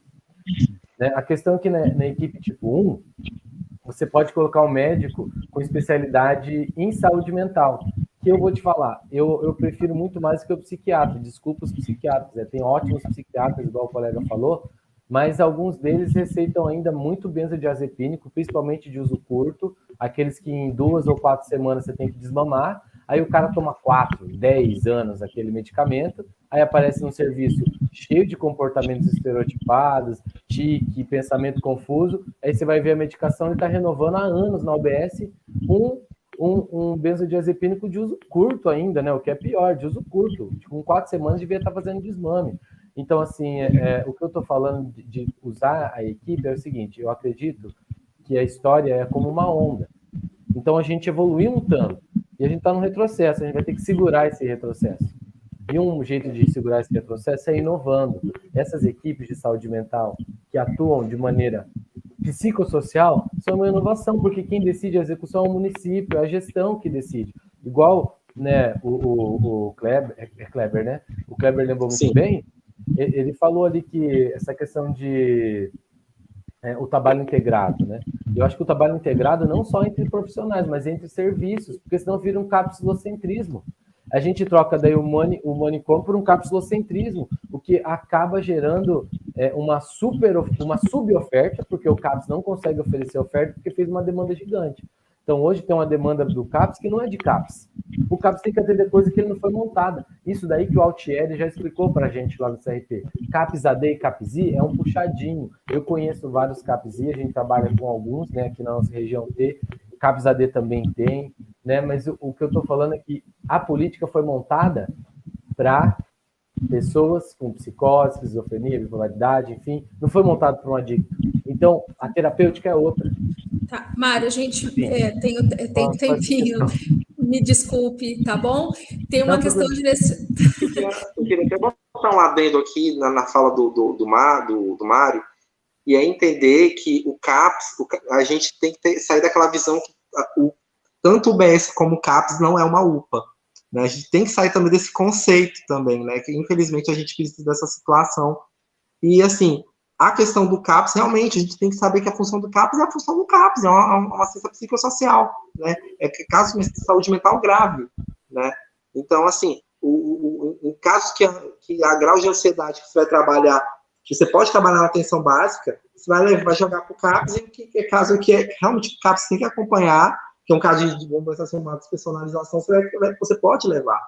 Uma questão que eu estava até falando com o Mário é a questão que a gente tem que se preocupar muito também com esse trabalho mecanizado, né? Como eu estava falando, a gente, principalmente para a área de psiquiatria e para a área da medicina, tomar esse cuidado de não só focar em medicação, não só focar naquele processo ali psiquiátrico em si, né? Mas a gente esquecer, a gente entender,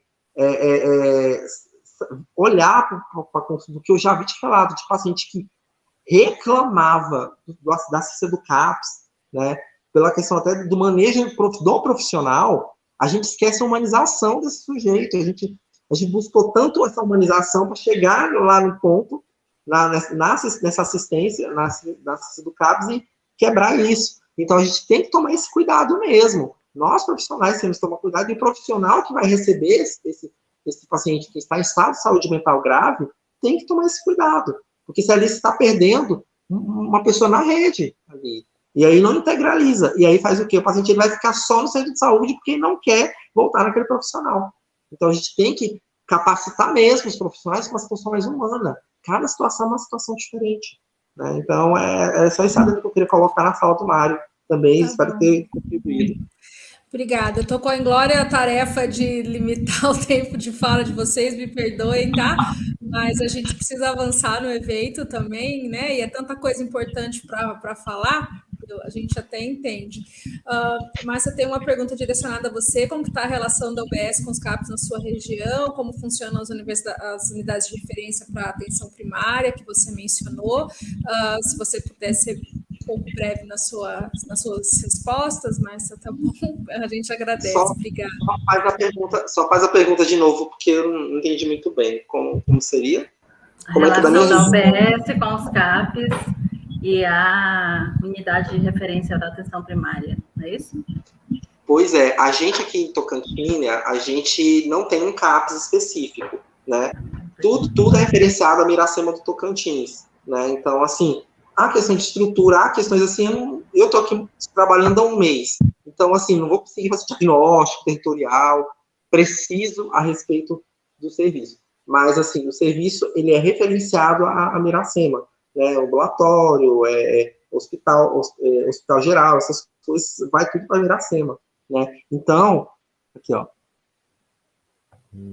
então, essa relação do CAPS com a nossa região é exatamente isso. A gente, dentro da unidade, temos um profissional que ele tem essa responsabilidade de poder articular o cuidado lá no CAPS. Então, há essa articulação desse ser um profissional ali inserido para que haja essa comunicação e esse cuidado continuado. Agora, a minha grande preocupação é, será que está tendo? Mas não, aí eu tenho que ver. Tem casos que eu vejo que está bem articulado, outros momentos não. Então, isso vai variar do manejo do profissional que está acompanhando lá no outro lado, né? Então, aqui, como a cidade que tem rio, essas coisas, então a gente sempre tem esse manejo, né, em relação a isso. Eu acho que devo ter respondido a pergunta, né? Então, a gente referencia, a gente conversa com o profissional, referencia o cuidado no CAPS, ele vai ter a consulta tal dia, o acolhimento, e depois a consulta com o profissional, para ter esse manejo. Então, Márcia, por delicadeza. Claro. Então, a nossa realidade aqui no Acre, a gente tem como indicador de saúde mental, né? O nosso único indicador em saúde mental é apoio matricial de CAPS na atenção primária. A gente pensou esse ano em aumentar os indicadores, porque a gente precisava pactuar, mas a gente ainda acredita que é necessário um investimento formativo mesmo, porque quando a gente fez a série histórica, desde que o matriciamento é o nosso indicador em saúde mental, a gente foi percebendo, primeiro, a dificuldade com sistemas de informação.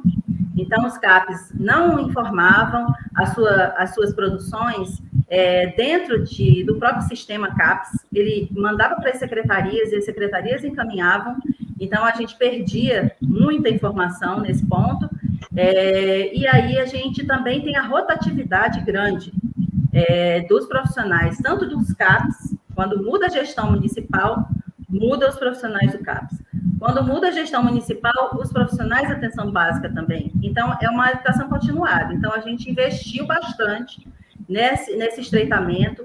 Mesmo na pandemia, a gente manteve os encontros com os CAPs, com os serviços da saúde mental, nas 3 regionais online. Então, a gente tinha reuniões semanais, a gente tinha reuniões mensais, a gente tinha webinários. O Telesaúde fez foi um grande incremento para que a gente pudesse ter esse espaço formativo. Inclusive, nós fizemos uma formação de redução de danos nacional, né? Junto com o Telesaúde e a REDACRE, que é a Associação de Redutores de Danos do Acre, e a Aborda.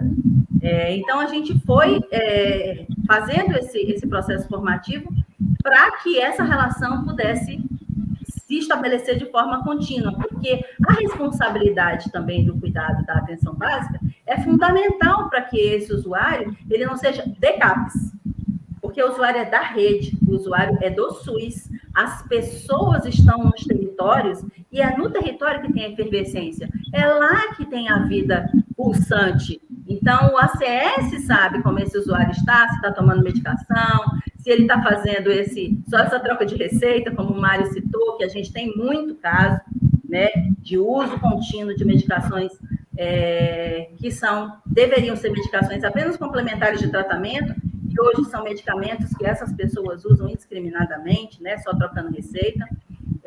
Mas as unidades de referência, que é a outra pergunta, só existe no Acre essa terminologia, mas são UBSs.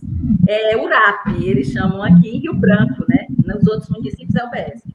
Eu não sei se está tendo ruído para vocês, mas para mim está tendo um pouquinho de ruído. Será que é o meu? Está todo mundo ouvindo bem, Pode ser, né? Que tenha algum microfone aberto, talvez, Márcia, além do seu. Não, mas porque eu achei que era eu que tinha algum problema aqui com o meu microfone. Mas, então, essas unidades, elas estão na capital. E na capital que a gente tem o hospital psiquiátrico. Então, a gente, desde 2012, quer dizer, a gestão anterior a que eu estive, estava num processo que virou um inquérito civil para que houvesse descentralização das pessoas atendidas dentro deste hospital que tem um ambulatório de psiquiatria, né? Então, a gente, desde 2012 que a gente está nesse processo, e aí agora a gente conseguiu passar em comissões, né? Comissões intergestores bipartite, comissões, encaminhamos para o Ministério uma proposta de uma equipe multiprofissional em saúde mental. 2 equipes, uma para infância e juventude e uma para adultos, porque a gente precisa dar continuidade a esse processo da descentralização. A gente chamou descentralização, não é desinstitucionalização, é descentralização do ambulatório, né? A gente precisa que essas pessoas sejam cuidadas nos seus territórios. A gente fez um processo de formação para médicos, né? 2017, 2018, 2019, mas os médicos também mudam, né? Os concursos, eles são lançados, os profissionais saem, o salário não é um atrativo para os profissionais aqui na nossa região, então, dificilmente ficam. Então, essa relação é uma relação, vou resumir assim, uma relação em construção, mas deu uma grande melhorada com a série histórica, com o matriciamento, entendendo o que é matriciamento, que não é referência contra referência, que não é encaminhamento ao, entendendo que realmente essa ferramenta que é um dispositivo da Política Nacional de Humanização que a gente ainda utiliza muito bem, né? E deve utilizar e continuar utilizando. Tá bom, obrigada pelas suas respostas. O Mário quer fazer um breve comentário sobre a sua fala e tem a última pergunta, porque a gente realmente precisa encerrar em 2 minutos, porque ainda temos que passar a palavra para a professora Lúcia, com relação aí a Tocantins, a Kleber, a questão da população indígena, tá bom? Os desafios, né, na saúde mental indígena dos povos tradicionais. Antes o Mário vai falar, Kleber, só um instantinho. Se vocês puderem nos dar isso tudo em 2, 3 minutos, a gente agradece. Acho que é o da Daiane, ou é o do Kleber, eu acho que é o seu, Kleber, eu acho que é o seu microfone que está chiando. Sim. Aí, então, é o seguinte, gente, eu achei muito legal a fala da Márcia, ela lembrando assim, caminha-se para, muito cruel, né? A lembrança da arte, tudo aquilo lá é essencial. E a tristeza, né, da questão da remuneração, né? Eu ganho o dobro trabalhando metade do tempo fora do SUS, tá? Então, a gente está aqui por luta mesmo. E essa relação CAPS e atenção primária, eu sempre falo uma coisa, e por isso que eu queria fazer esse comentário breve. O paciente de CAPS tem hipertensão, tem diabetes, quebra a perna, pega gripe, tem dengue, tem dor de dente, cárie, precisa de vacina. E o ordenamento do cuidado é a atenção primária. Então, quando se tem esse CAPS-centrismo, esse paciente é de CAPS.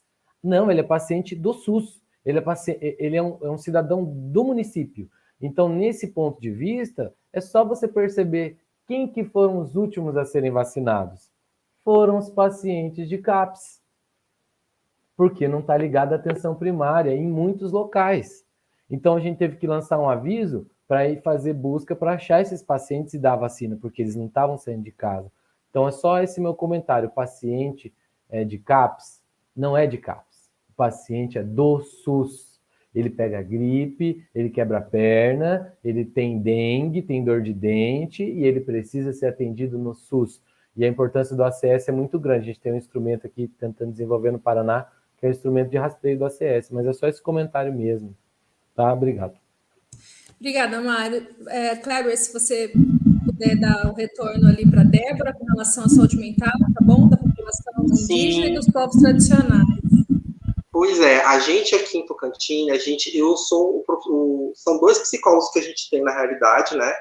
E aqui quem atua com a saúde indígena é o DICEI, que é o Distrito Sanitário, né, da população indígena. Vai trabalhar com o pessoal da população indígena. E lá tem os profissionais específicos para trabalhar com a população indígena, né, e os povos tradicionais. Então, assim, aqui eu fico muito responsável pela zona rural, né, pelos assentamentos, e pela zona urbana, né. Então, e a CESAI, geralmente, ela vem para esse tipo de situação, né, principalmente tem um grupo de profissionais específicos para trabalhar com a população indígena. E aí a gente trabalha aqui na assistência básica com a população da zona urbana, que trabalha aqui. Então, a gente tem essa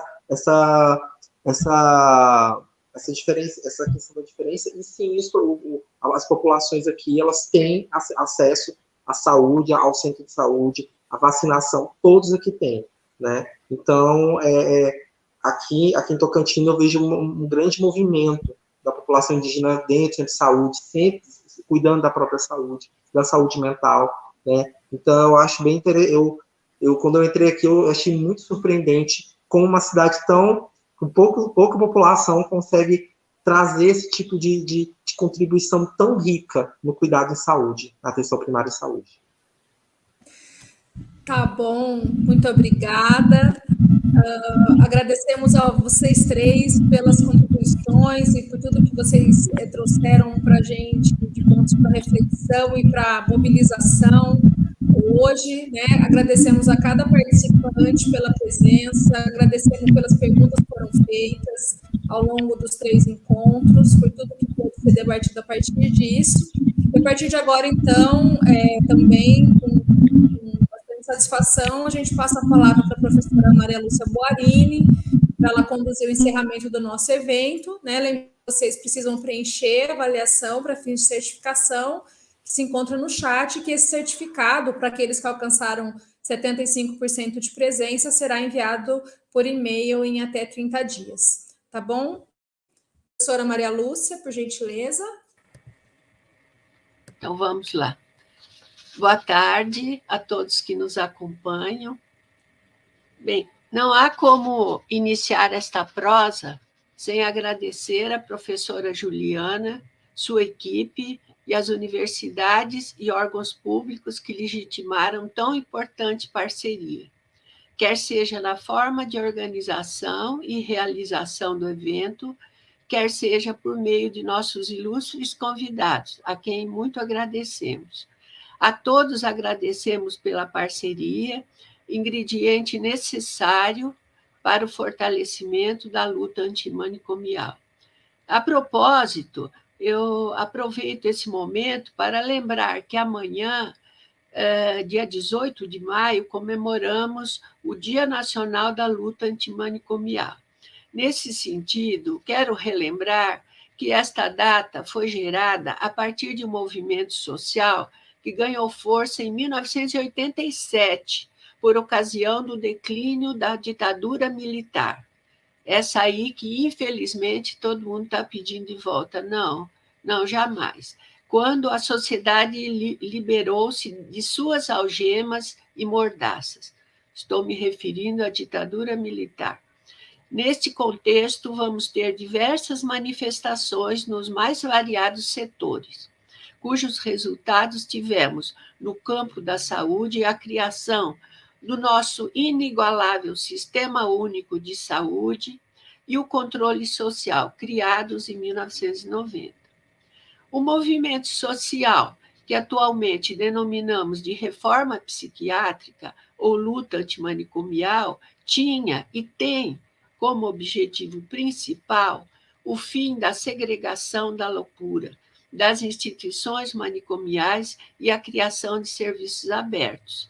Significa a luta pelos direitos das pessoas em sofrimento mental, pelo bem-estar e pela dignidade desses indivíduos e de suas famílias, envolvendo, e aqui eu acho que falamos bastante disso hoje, envolvendo atividades que muito ultrapassam as do campo assistencial e medicamentoso. Isso os 3 palestrantes nossos sublinharam. Significa, sobretudo, ajudar a pessoa a viver sem o sintoma, ou apesar do sintoma, quando não for possível livrar-se dele. Entender significa também não descolar o sujeito da vida, né? Que hoje também tivemos várias ilustrações, em especial a que o Mário apresentou. Entender principalmente, minha gente, que o sofrimento psíquico é uma prerrogativa humana. É tão humana quanto pressão alta, quanto ter pressão alta, quanto diabetes, quanto ter dor de barriga, etc. Isto significa que, vez ou outra, a pessoa em sofrimento psíquico, ela demanda internação, tá? Não negamos esta necessidade, mas deve ser o menor tempo possível em hospital geral. Enfim, no dia 18 de maio de 87, de fato, o dia 18 de maio de 87, de fato a data em que o movimento antimanicomial, né, esse que estamos aqui lutando e amanhã vamos comemorar, se firmaria como força relevante com a divulgação do chamado Manifesto de Bauru, que, entre outras coisas, instituía o lema do movimento, por uma sociedade sem manicômios. É importante sublinhar que esta data comemorativa E aqui eu queria bastante atenção, não significa que esta data, que todas as nossas reivindicações foram atendidas e hoje vivemos sob céu de brigadeiro. Não, não é bem assim, minha gente, não é bem assim. Um exemplo emblemático desta questão é o fato que o movimento da luta antimanicomial, com a divulgação do Manifesto de Bauru, aconteceu em 87, e só em 2001 temos a promulgação da Lei Federal 10.216, depois de dormitar 12 anos na gaveta do Congresso Nacional. E só foi possível sua aprovação depois de muita luta, muita resistência da sociedade brasileira que exigia sua aprovação, ainda assim com algumas concessões.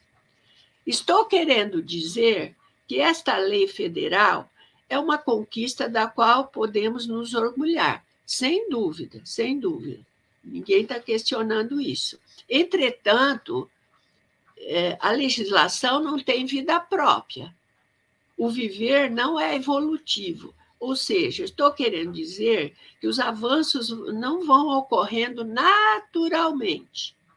Avanços e retrocessos são passíveis de ocorrência e tudo vai depender da nossa decisão, da decisão da sociedade.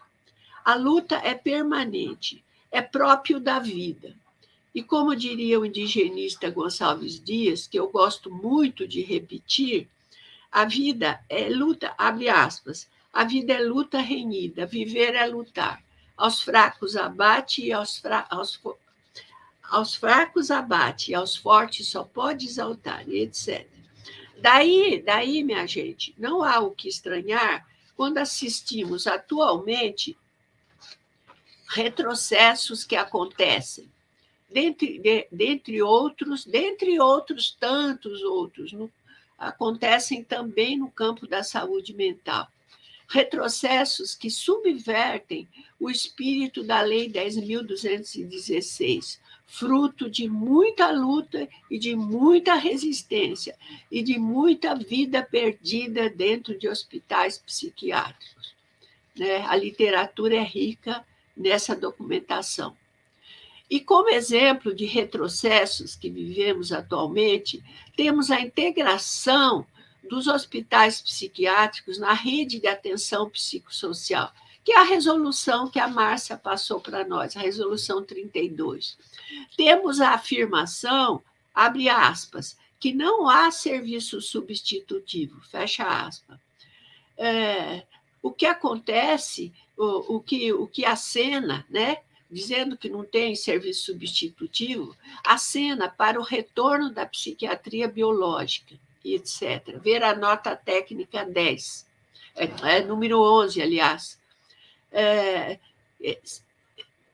Retrocesso, abre aspas, que afirma que desinstitucionalização não será mais sinônimo de fechamento de leitos e de hospitais psiquiátricos, fecha aspas.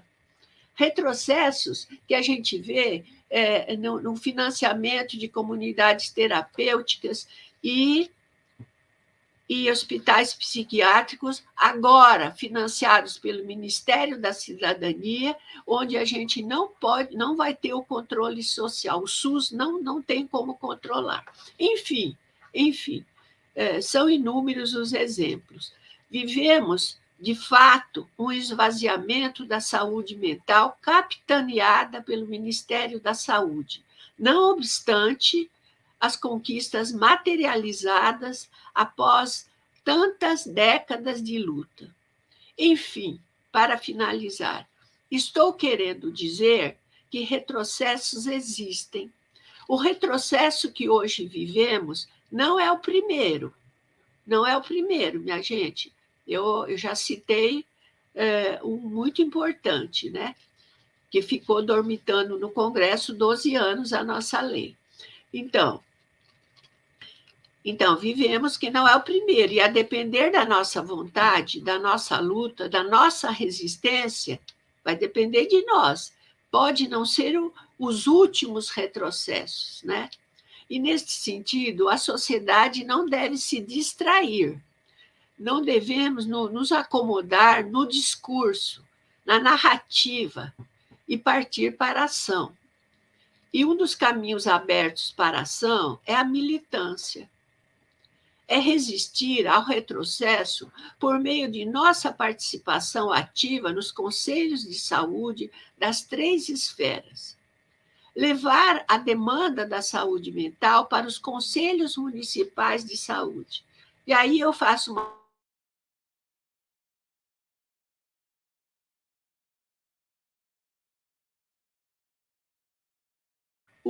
o Conselho Municipal de Saúde, você tem a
Daiane, acho que a Lúcia travou, né? Em razão disso, acho que vamos verificar se ela vai voltar, mas senão a gente encerra, tá? Só um minuto aqui.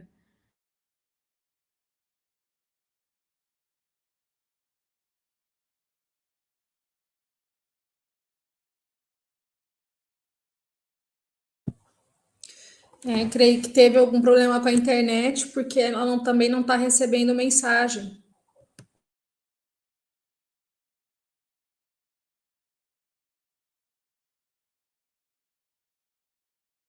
Eu acho que deve ter sido um probleminha de conexão, mas ela agora está recebendo o WhatsApp. Vamos ver se ela consegue voltar. A gente só pede para vocês mais um minutinho, gente, para ver se a Lúcia consegue retornar, tá?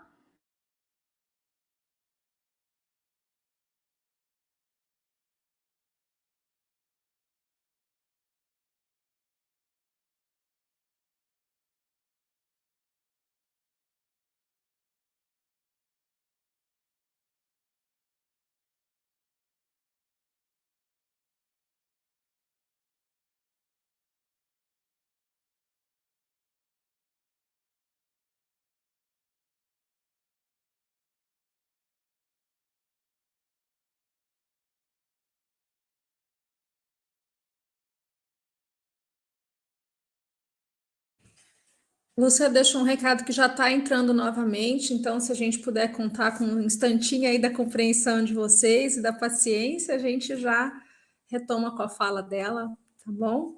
E já de antemão agradecendo, né, a todo mundo aí pela participação, não é, Juliana? Isso, e a Márcia fez uma lembrança que eu não sei se a gente consegue concretizar aqui nessa modalidade pelo StreamYard, mas a Márcia nos lembrou da foto. Será que a gente consegue depois bater uma foto? Projetar todo mundo e bater uma foto? Os meus alunos aí que entendem mais, o Mário que entende bastante também, será que é possível aqui?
Pessoal, infelizmente a gente teve esse problema técnico aí com a questão da internet. Infelizmente, nessa modalidade à distância, a gente sabe que é uma situação que pode acontecer, não é? Mas, mais uma vez, agradecer e lamentar que a professora Lúcia não tenha conseguido terminar as considerações dela, que são sempre tão valiosas e nos edificam tanto, nos fortalecem, nos motivam e nos instrumentalizam para a luta, né? E reforçar a importância que ela tem também na saúde mental aqui da nossa região, né? Na valorização do controle social. E dizer que foi uma grata satisfação estar aqui com vocês, e tem um lado negativo, né, da questão da internet, mas também tem um lado muito positivo, que a gente está se encontrando aí com pessoas que fisicamente, presencialmente, talvez fosse um tanto difícil, não é? Então, agradeço a cada um e a cada uma de vocês pela paciência, e a professora Juliana, né, passo a palavra para você fazer o encerramento aí no final, tá bom, Juliana? Eu voltei. Ai, que bom! Que bom! Eu estava aqui lamentando que a gente não ia terminar de te ouvir, Lúcia, mas deu tudo certo, então. Não, mas eu vou ser rápida aqui, porque eu acho que a minha conexão está feia. Então, deixa eu só encerrar minha fala aqui. Divulgar, eu estava falando sobre divulgarmos, né, o conhecimento, estava dizendo da importância de nossa participação nos conselhos municipais de saúde. Uma outra forma de sair do discurso, da narrativa e ir para a ação seria divulgar o conhecimento já produzido sobre a reforma psiquiátrica nos diferentes meios de comunicação. A produção dos vídeos, né, das lives, tal como esses que estão aí no nosso chat, são algumas das formas de resistência, considerando que, e eu acho isso muito importante, que, afinal de contas, saúde não deve ser assunto apenas de especialistas. Isso acho que os nossos convidados já falou o suficiente, né? Para finalizar, destaco que eventos tais como este que estamos finalizando sem dúvida nenhuma, uma forma de resistência. Daí, agradecemos, reafirmamos nossos cumprimentos aos promotores deste evento e à comissão organizadora, que impecavelmente levou avante esta empreitada. Muito obrigado pela atenção e desculpa pelo transtorno tecnológico.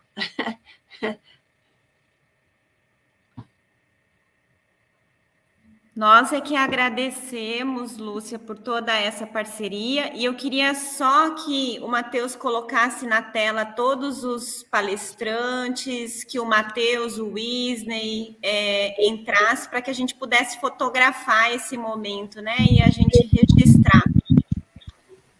O Kleber, muito bem. Tem que sorrir, né? Isso mesmo.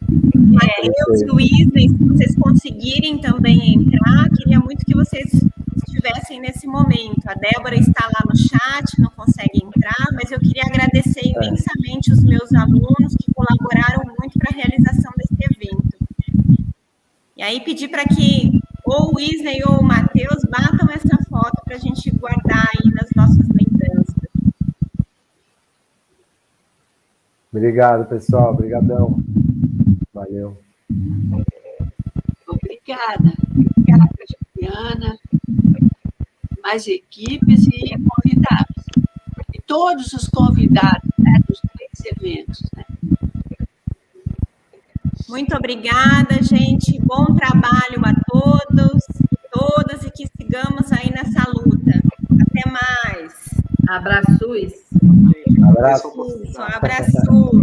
Manicomes nunca mais. Jamais.